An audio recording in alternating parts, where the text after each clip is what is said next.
భావత్ మీడియాకి స్వాగతం. ముందుగా బులెటిన్ల హెడ్లైన్స్.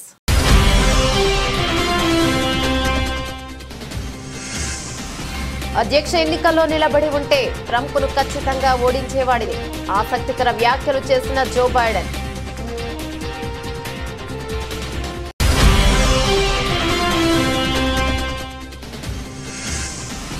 దేశంలో పెరుగుతున్న హెచ్ఎంపీవీ కేసులు. కేంద్ర ఆరోగ్య శాఖ కీలక సూచనలు.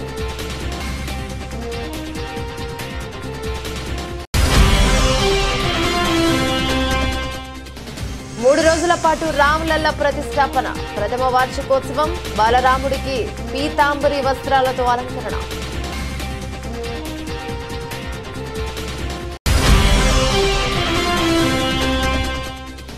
మంత్రి ఆనంపై టీటీడీ మాజీ చైర్మన్ ఫైర్. నిరూపించకపోతే రాజీనామా చేయాలని డిమాండ్.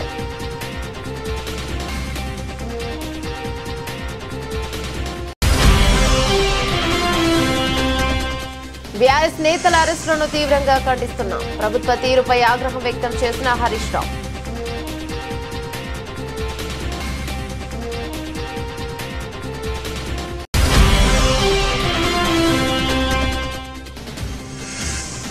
రైతు భరోసా మార్గదర్శకాలు జారీ చేసిన తెలంగాణ ప్రభుత్వం.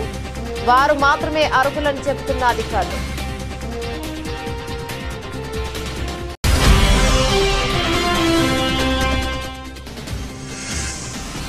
టీమిండియాకు బిగ్ షాక్. ఛాంపియన్స్ ట్రోఫీ నుంచి జస్ప్రీత్ బుమ్రా అవుట్.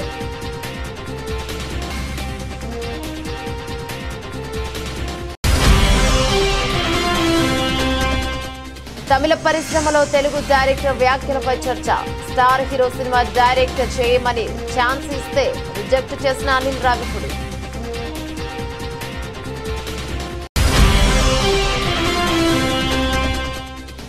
ఉద్యోగుల పని గంటలపై అదిరిపోయే కౌంటర్ ఇచ్చిన ఆనంద్ మహీంద్ర. పని సమయం కాదు, నాణ్యత ముఖ్యమన్న టెక్ దిగ్గజం.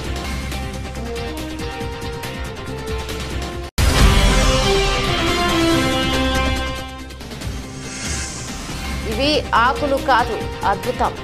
డైలీ తిన్నారంటే డయాబెటీస్ కు చెక్. డీటెయిల్స్ చూస్తే గతేడాది నవంబర్లో జరిగిన అమెరికా అధ్యక్ష ఎన్నికల్లో డొనాల్డ్ ట్రంప్ ఘన విజయాన్ని సాధించిన విషయం మనందరికీ తెలిసిందే. ట్రంప్ విజయంతో మరో 10 రోజుల్లో అమెరికా అధ్యక్ష పదవి నుంచి జో బైడెన్ దిగిపోనున్నారు. ఈ నేపథ్యంలో బైడెన్ కీలక వ్యాఖ్యలను చేశారు. అధ్యక్ష ఎన్నికల పోటీలో తాను నిలబడి ఉంటే ట్రంప్ను ఓడించేవాడినని వ్యాఖ్యానించారు. మీడియా సమావేశంలో ఎన్నికల పోటీ చేయకూడదనే నిర్ణయంపై విచారిస్తున్నారా? మీ నిర్ణయం ట్రంప్ గెలుపుకు దోహదపడిందని మీరు అనుకుంటున్నారా అని విలేకరులు ప్రశ్నించారు. దీనికి అధ్యక్షుడు బదిలిస్తూ తాను అలా ఏమీ అనుకోవడం లేదన్నారు. తాను మొన్నటి ఎన్నికల బరిలో దిగి ఉంటే ట్రంప్ను ఖచ్చితంగా ఓడించేవాడనని విశ్వాసాన్ని వ్యక్తం చేశారు. డెమోక్రటిక్ పార్టీలో ఐక్యత కోసమే తాను అధ్యక్ష ఎన్నికల పోటీ నుంచి తప్పుకుంటున్నట్లు బైడెన్ స్పష్టం చేశారు. ట్రంప్ను కమలా హారిస్ ఓడించగలదని తాను భావించినట్లు చెప్పారు.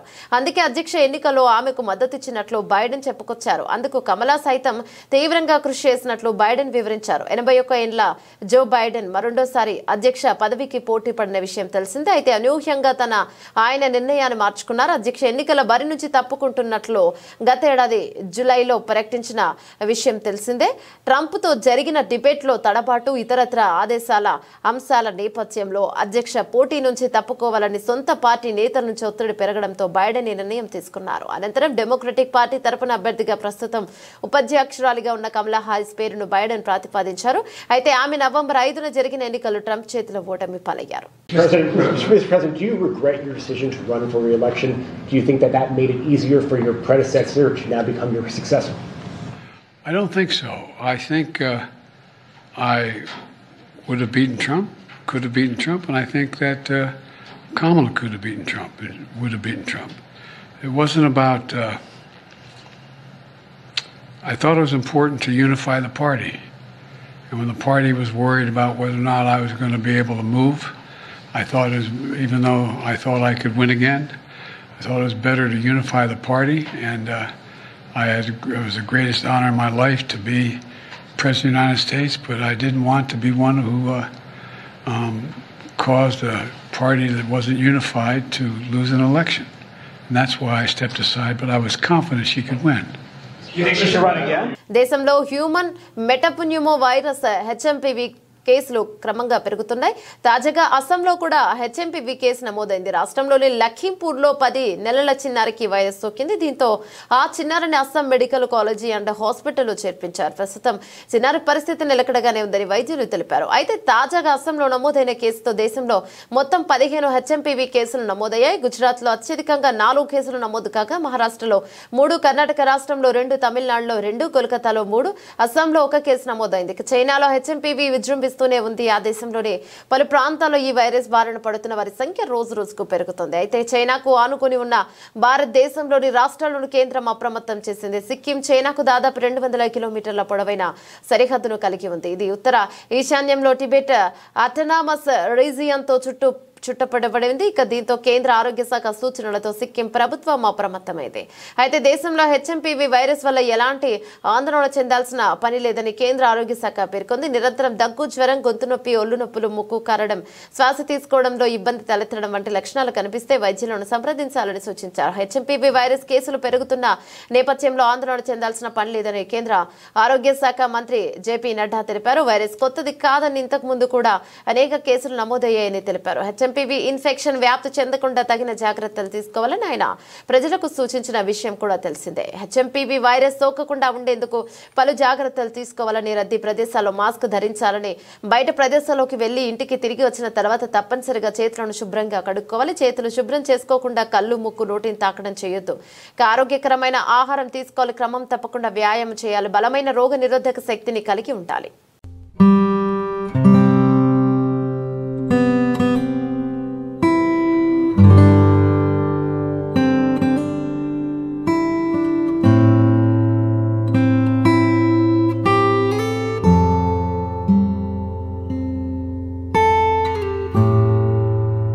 ఉత్తరప్రదేశ్లోని అయోధ్యలో రామ్లల్లా ప్రాణ ప్రతిష్ఠ జరిగి ఏడాది పూర్తవుతుండటంతో ఈ నెల 11 నుంచి 3 రోజుల పాటు వార్షికోత్సవాలు నిర్వహిస్తున్నారు. ఈ ప్రతిష్ఠ ద్వాదశ ప్రారంభం సందర్భంగా స్వామివారి వేడుకల్లో భాగంగా తొలి రోజైన శనివారం పీతాంబరి పసిడి వర్ణం వెండి పోగులతో తయారు చేసిన వస్త్రాలతో అలంకరిస్తారు. ఢిల్లీలో బంగారు వెండి పోగులతో నేయించి నీటిని ప్రత్యేకంగా తయారు చేశారు. ఈ దుస్తులు ఇవాళ అయోధ్యలోని రామాలయానికి చేరుకున్నాయి. జిల్లా యంత్రాంగం శ్రీరామ జన్మభూమి తీర్థ క్షేత్ర ట్రస్ట్ కలిసి వేడుకలు నిర్వహిస్తాయి. గత ఏడాది జనవరి 22న మధ్యాహ్నం 12:30 శ్రీరాముడి ప్రతిష్టాపన మహోత్సవం జరిగిన విషయం తెలిసిందే. హిందూ క్యాలెండర్ ప్రకారం ఈ ఏడాది జనవరి 11న వార్షికోత్సవ వేడుకలు నిర్వహిస్తున్నారు. శనివారం ఉదయం 10 గంటలకు అభిషేక పూజ జరిగిన తర్వాత మధ్యాహ్నం 12:20 రాముడికి మహాహారతిస్తారు. ప్రథమ వార్షికోత్సవానికి ఏర్పాటు పూర్తయిన రేపటి నుంచి 3 రోజులు నిర్వహించే ఈ వేడుకల్లో సామాన్యులకు పెద్దపీట వేయనున్నారు.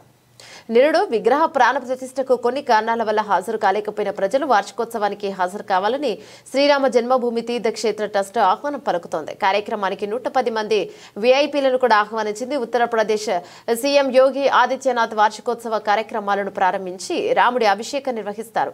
అంగత్ టీలా వద్ద 5,000 మంది కూర్చోవడానికి అతిపెద్ద జన్మన్ హ్యాంగర్ టెంట్ను ఏర్పాటు చేశారు. ఇందులో శాస్త్రీయ సాంస్కృతిక ప్రదర్శనలతో పాటు రోజువారీ రామకథ కార్యక్రమాలు, యజ్ఞశాల వంటివి కూడా ఉంటాయి. షెడ్యూల్లో భాగంగా మధ్యాహ్నం 2 గంటలకు రామకథ, ఆ తర్వాత రామచరిత మానస్ పై ప్రసంగాలు, సాంస్కృతిక ప్రదర్శనలు ఉంటాయి. ప్రసాద వితరణ రోజువారీ కార్యక్రమాల్లో భాగంగా ఉంటుంది. రామాయ రామభద్రాయ రామచంద్రాయ వేదసే రఘునాథాయ నాథాయ सीताय पतिये नमः। श्री रामलला भगवान की, श्री रामलला भगवान की।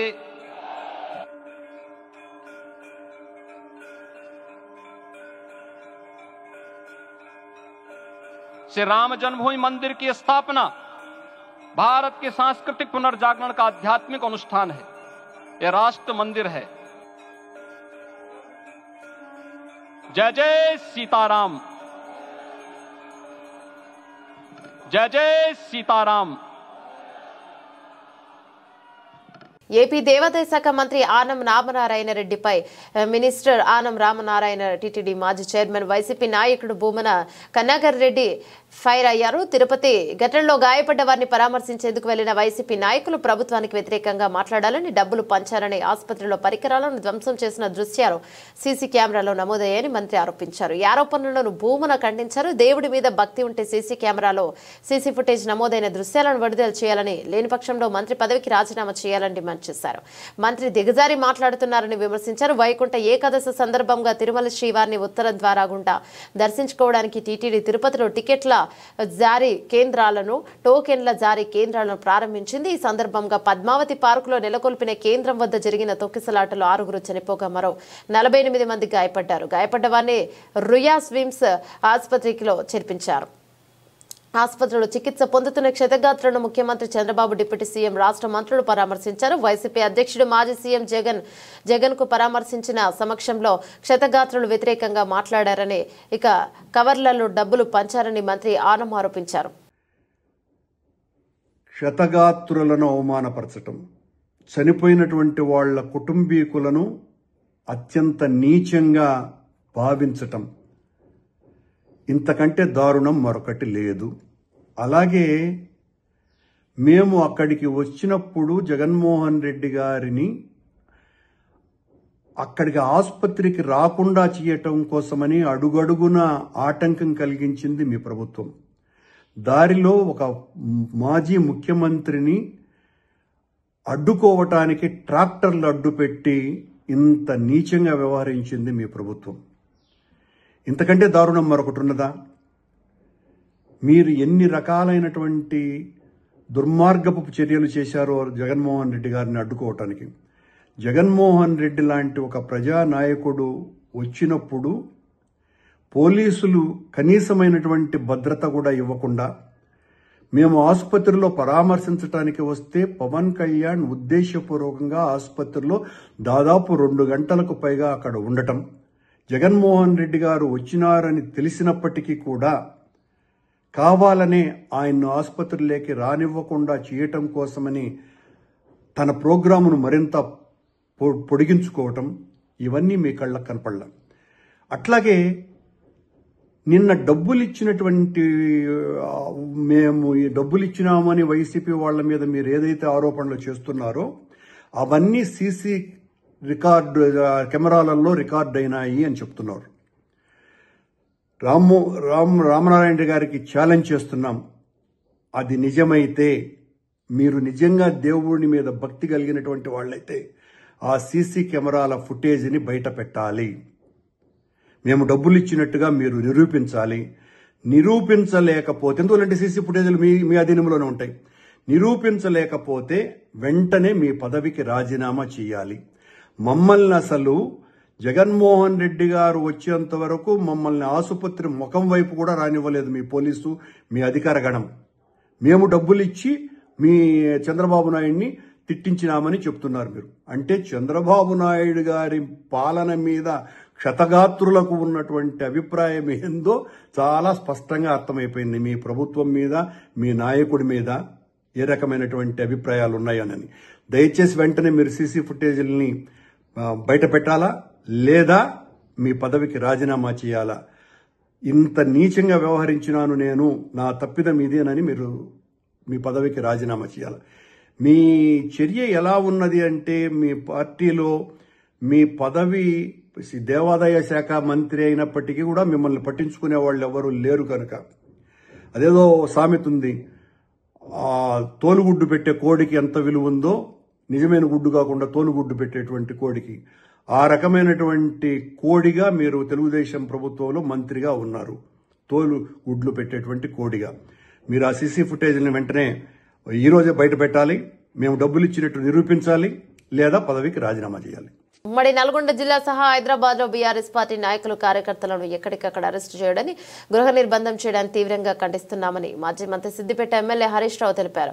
ఇక యాదాద్రి భువనగిరి జిల్లా పార్టీ కార్యాలయంపై కాంగ్రెస్ గూండాల దాడులను నిరసిస్తూ జిల్లా కేంద్రంలో చేపట్టిన ధర్నా కార్యక్రమాన్ని భగ్నం చేసేందుకు పోలీసుల అక్రమ అరెస్టులకు తెరలేపడం దుర్మార్గమని హరీష్ రావు మండిపడ్డారు. పోలీసు బలం ఉపయోగించే ప్రతిపక్షాలను అణచివేయాలని చూడటం ప్రజాస్వామికం అప్రజాస్వామికం. అక్రమ అరెస్టులు చేసిన బీఆర్ఎస్ నాయకులు కార్యకర్తలు వెంటనే విడుదల చేయాలని బీఆర్ఎస్ పార్టీ పక్షాన డిమాండ్ చేస్తున్నామని హరీష్ రావు పేర్కొన్నారు.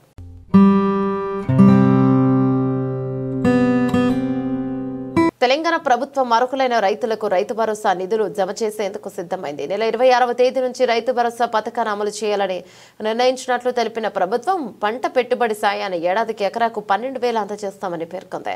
సాగు భూములన్నింటికీ పెట్టుబడి సాయం అందిస్తామని ఇటీవల ముఖ్యమంత్రి రేవంత్ రెడ్డి ప్రకటించారు. తాజాగా ఇందుకు సంబంధించి ప్రభుత్వం మార్గదర్శకాలు విడుదల చేసింది. అయితే రైతులకు సంబంధించిన విషయం కావడంతో పూర్తి స్పష్టత ఉండాలన్న ఉద్దేశంతో రైతు భరోసా పథకం 2025 మార్గదర్శకాల ఉత్తర్వులను ప్రభుత్వం తెలుగులో జారీ చేసింది. భూభారతి ధరణి పోర్టల్లో నమోదైన వ్యవసాయ సాగు భూములకే రైతు భరోసా సాయం అందించనున్నట్లు ప్రభుత్వం తాజా మార్గదర్శకాల్లో పేర్కొంది. భూ విస్తీర్ణం ఆధారంగా పట్టాదారులకు దీన్ని అందించనున్నారు. అటవీ హక్కు చట్టం ROFR చట్టాదారులకు కూడా సాయం అందజేస్తారు. రిజర్వ్ బ్యాంక్ నిర్వహించే DPT పద్ధతిలో రైతు భరోసా సాయాన్ని రైతులకు బ్యాంక్ ఖాతాలో జమ చేయాలని మార్గదర్శకాల్లో పేర్కొన్నారు. ఫిర్యాదుల పరిష్కారం బాధ్యత కలెక్టర్లకు ప్రభుత్వం అప్పగించింది. అయితే సాగు యోగ్యం కాని భూములను రైతు భరోసా నుంచి తొలగించనుందని ప్రభుత్వం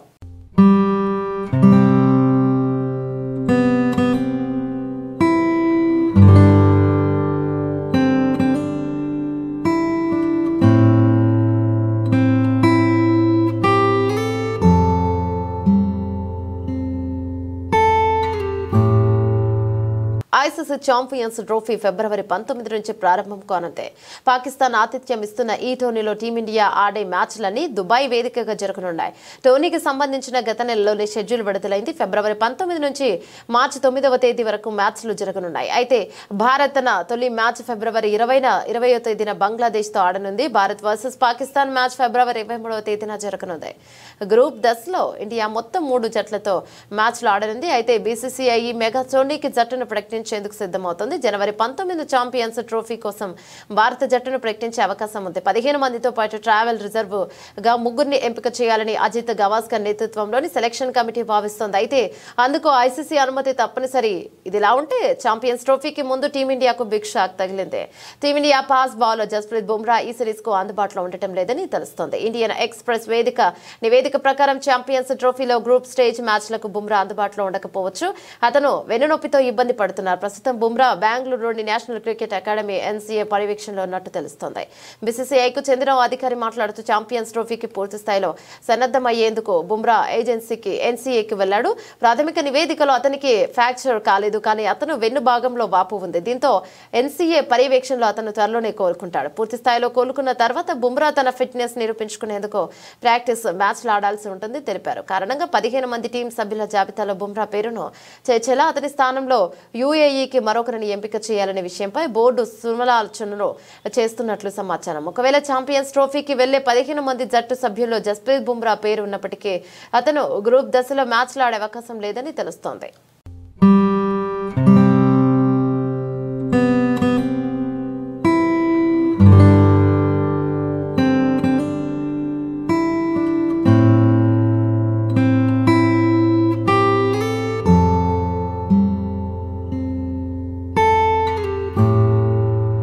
రాజమౌళి తర్వాత 100% సక్సెస్ రేట్ ఉన్న రేట్ డైరెక్టర్స్ లో అనిల్ రావిపూడి ఒకరు. పటాస్ నుంచి భగవంత్ కేసరి వరకు అన్ని సినిమాలు హిట్ టాక్ తెచ్చుకుంటున్నాయి. భగవంత్ కేసరి తప్ప అన్ని ఎంటర్టైన్మెంట్ సినిమాలే. అనిల్ రావిపూడి అంటే ఫ్యామిలీతో కలిసి వెళ్ళొచ్చు, హ్యాపీగా నవ్వుకోవచ్చు అనే మార్క్ ని సెట్ చేసుకున్నాడు. అనిల్ రావిపూడి దర్శకత్వంలో వెంకటేష్ హీరోగా తెరకెక్కిన సంక్రాంతికి వస్తున్నాం సినిమా సంక్రాంతి రోజు జనవరి 14న రిలీజ్ కానుంది. నిన్న సాయంత్రం సంక్రాంతికి వస్తున్నాం సినిమా మ్యూజికల్ ఈవెంట్ నిర్వహించారు. ఈవెంట్ లో సినిమాలో నటించిన నటించిన స్టార్స్ అంతా పాల్గొని మాట్లాడారు.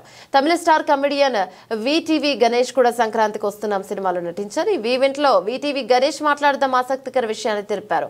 విటివి గణేష్ మాట్లాడుతూ తలపతి విజయ్ భగవంత్ కేసరి సినిమా 5 సార్లు చూస్తారు. ఆ సినిమా చూసి నన్ను పిలిచి ఆ డైరెక్టర్ మీకు ఫ్రెండ్ కదా, పిలిచి మాట్లాడండి, నా చివరి సినిమా డైరెక్ట్ చేస్తాడేమో అడగండి అని చెప్పారు. నేను అనిల్ రావిపూడిని అడిగితే రీమేక్ సినిమాలు చేయను అన్నారు. అక్కడ విజయ్ లాస్ట్ సినిమా డైరెక్ట్ చేసే ఛాన్స్ వదులుకున్నాడు. ఇక్కడ సంక్రాంతికి వస్తున్నాం సినిమా చేసి ఇందులో నాకు ఆఫర్ ఇచ్చాడని తెలిపారు. దీంతో విటివి గణేష్ వ్యాఖ్యలు తెలుగు తమిళ పరిశ్రమలో చర్చంగా మారాయి. గతంలో అనిల్ రావిపూడి బాలకృష్ణ శ్రీలీల కాజల్తో భగవంత్ కేసరి సినిమా తీసి దసరాకు రిలీజ్ చేసి హిట్ కొట్టిన సంగతి తెలిసిందే. తన రొటీన్ కామెడీని పక్కన పెట్టిన ఒక సీరియస్ సబ్జెక్ట్ తో ఈ సినిమాని తెరకెక్కించిన సక్సెస్ అయ్యాడు అనిల్. ఈ సినిమా తమిళ స్టార్ విజయ్ రీమేక్ చేస్తున్నాడని గతంలో వార్తలు వచ్చాయి. ఇప్పుడు విటివి గణేష్ అధికారికంగా చెప్పడంతో విజయ్ ఈ సినిమాని రీమేక్ చేస్తున్నాడని క్లారిటీ వచ్చేసింది. అయితే విజయ్ లాంటి స్టార్ హీరో అనిల్ రావిపూడికి డైరెక్షన్ ఛాన్స్ ఇస్తే అనిల్ వద్దని చెప్పాడని తెలిసి అంత ఆశ్చర్యపోతున్నారు. ఇక తమిళ స్టార్ విజయ్ రాజకీయాల్లోకి ఎంట్రీ ఇవ్వడంతో ఇటీవలే తన చివరి సినిమాని వినోద్ దర్శకత్వంలో ప్రకటించారు. ఈ సినిమా భగవంత్ కేసరి రీమేక్ అనే క్లారిటీ వచ్చేసింది. మరి విజయ్ ఈ సినిమాని ఏ రకంగా మారుస్తాడో చూడాలి. ఈ సినిమా తర్వాత విజయ్ పూర్తిగా రాజకీయాలకే సమయం కేటాయించనున్నారు.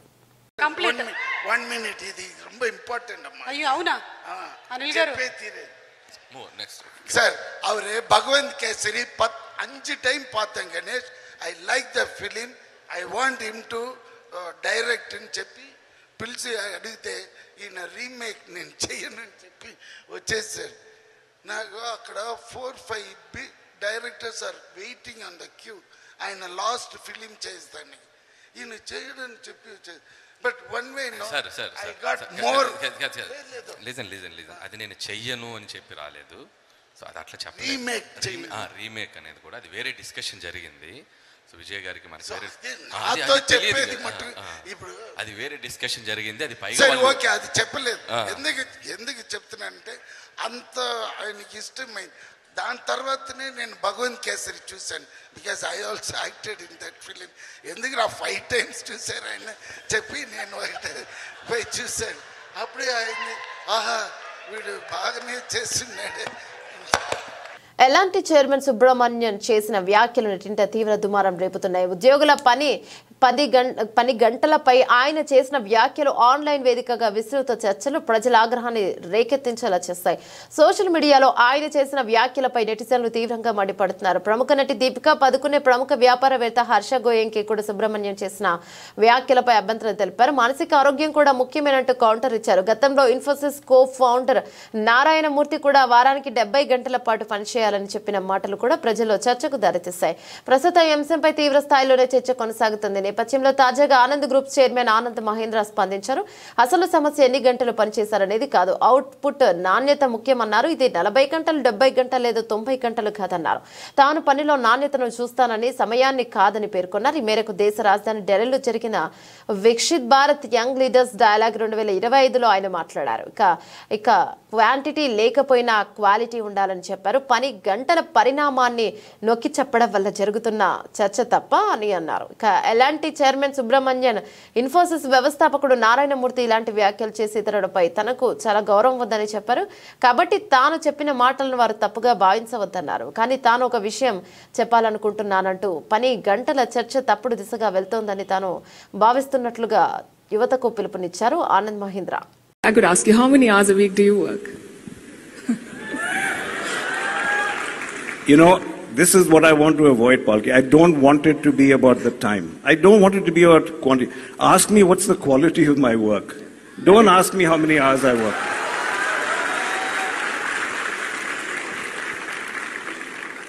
And since you're giving us tips,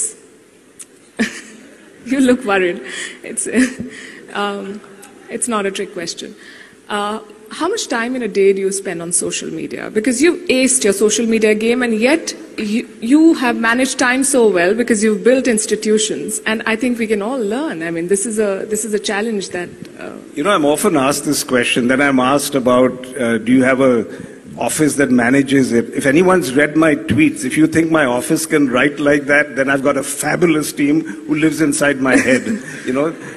I don't know why people even ask that. So then you say, how much time do you have? And every time I'll get in my timeline, sab aap faltu ko nahi kar kaam karo, aap Twitter pe kyun hai? This kind of thing keeps coming up. I want to tell people I'm on, and I've been asked this, I'm on X on social media not because I'm lonely.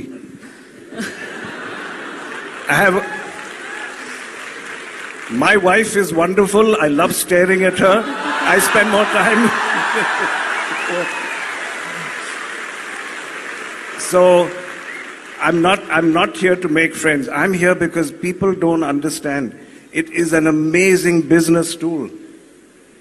How in one platform I get feedback from 11 million people. జామ పండులో ఎన్నో పోషకాలు దాగున్నాయి. రుచిగా ఉండే ఈ జామ పండును చిన్న పెద్ద తేడా లేకుండా అందరూ ఇష్టపడతారు. జామ పండు తినడం వల్ల చాలా శరీరానికి ఎన్నో పోషకాలు ఖనిజాలు లభిస్తాయి.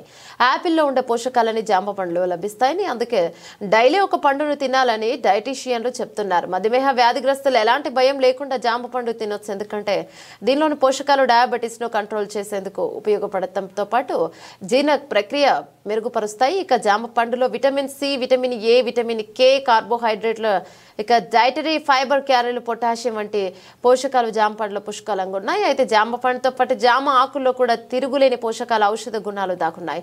జామ ఆకులు తీసుకోవడం వల్ల శరీరానికి ఏ విధంగా మేలు జరుగుతుందో తెలుసుకోండి. జామ ఆకులను తీసుకోవడం వల్ల మధుమేహాన్ని అదుపులోకి ఉంచుకోవచ్చు.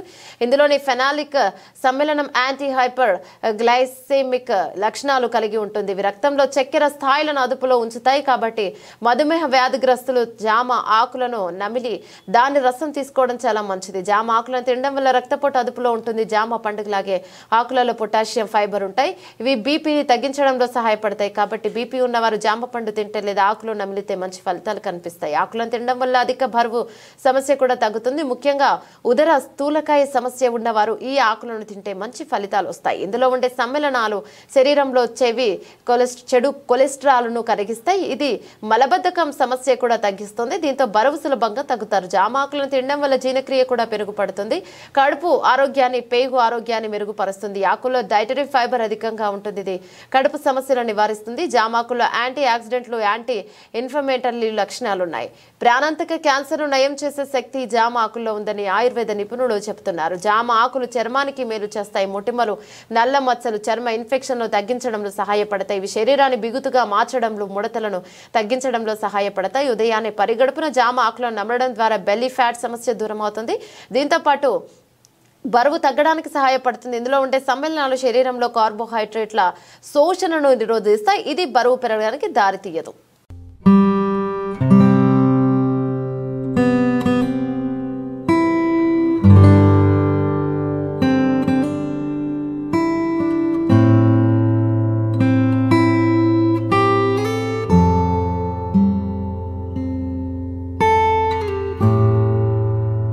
బులెటిన్ ముగించే ముందు హెడ్లైన్స్ మరోసారి.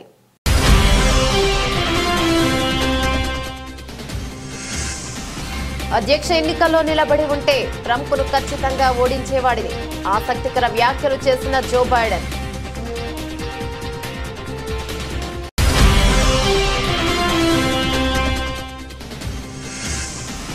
దేశంలో పెరుగుతున్న హెచ్ఎంపీవీ కేసులు, కేంద్ర ఆరోగ్య శాఖ కీలక సూచనలు.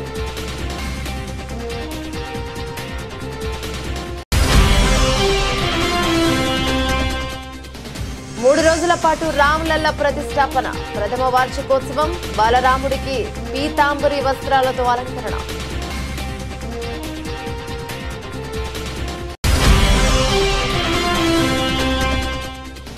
మంత్రి ఆనంపై టీటీడీ మాజీ చైర్మన్ ఫైర్, నిరూపించకపోతే రాజీనామా చేయాలని డిమాండ్.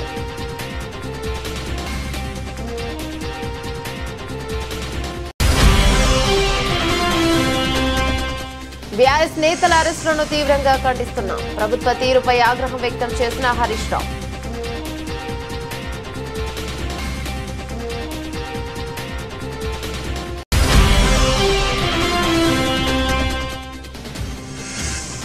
రైతు భరోసా మార్గదర్శకాలు జారీ చేసిన తెలంగాణ ప్రభుత్వం, వారు మాత్రమే అర్హులని చెబుతున్న అధికారులు.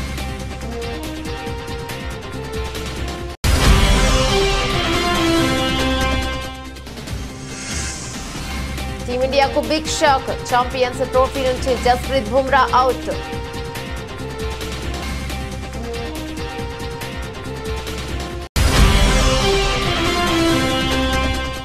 తమిళ పరిశ్రమలో తెలుగు డైరెక్టర్ వ్యాఖ్యలపై చర్చ. స్టార్ హీరో సినిమా డైరెక్టర్ చేయమని ఛాన్స్ ఇస్తే రిజెక్ట్ చేసిన అనిల్ రావిపూడి.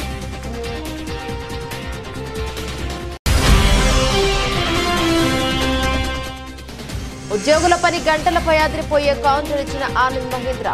పని సమయం కాదు, నాణ్యత ముఖ్యమన్న టెక్ దిగ్గజం.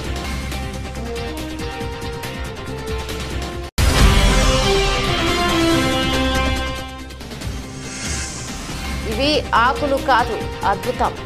డైలీ తిన్నారంటే డయాబెటీస్ కు చెక్. ఇవి బులెటిన్లోని అప్డేట్స్. మరో బులెటిన్లో మళ్ళీ కలుసుకుందాం. అంతవరకు సెలవు. నమస్తే.